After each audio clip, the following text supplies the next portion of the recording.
Most people, when they hear the word trading, they imagine giant stock exchanges, fast-moving charts, and billion-dollar hedge funds.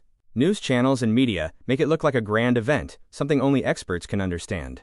But in reality, trading is not that complicated. In fact, it's very similar to something you already do in daily life, just like bargaining with a vegetable vendor. Think about it. When you go to buy vegetables, the price looks like it's fixed, but in reality it's not. The vendor may ask for 100 rupees, but you know that depending on demand, supply, and your bargaining skills, the price can fluctuate. Trading in the financial markets works the same way. Prices are never fixed. They are always moving, because buyers and sellers are constantly negotiating, just like in a vegetable market. Okay, let me give you a funny example. Imagine you go to the market with your girlfriend. The vendor says, tomatoes, 100 rupees a kilo. Now you're in a hurry and about to agree. But she jumps in. No way, 70 is enough. The vendor laughs and says, impossible, madam. Too low. She raises it just a little. Fine, 80, last offer. And guess what? She walks away with a smile, and a bag full of tomatoes at 80 rupees per kilo. A few days later, prices shoot back up to 100 bare minimum due to scarcity. Now she looks at you and says, see, if I sell these now, I make a profit. That's exactly what trading is. It's bargaining, but with currencies, stocks, or gold. Buy at a lower price, sell it at a higher price, and the difference is your profit. But why do prices move in the first place? Just like vegetables become expensive during heavy rain or a shortage, financial markets react to supply and demand. If more people want to buy gold, its price goes up. If more people want to sell, the price goes down. News, global events, and even human emotions create these fluctuations. But the root cause is always simple: supply and demand, just like at the vegetable market. Here's where trading is a little different from bargaining. In the market, if you overpay 10 rupees for vegetables, it doesn't hurt you much.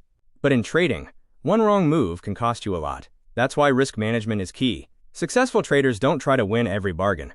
They accept small losses when the price goes against them and focus on winning more than they lose over time. Let me tell you a funny story. A few months ago, my girlfriend dragged me to a weekend market. It wasn't just for tomatoes this time, it was for mangoes. And not just any mangoes.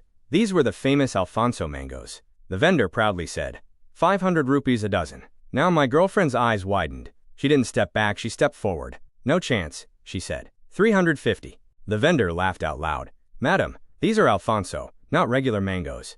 Back and forth they went. 500, 350, 480, 370. Finally, she agreed at 400.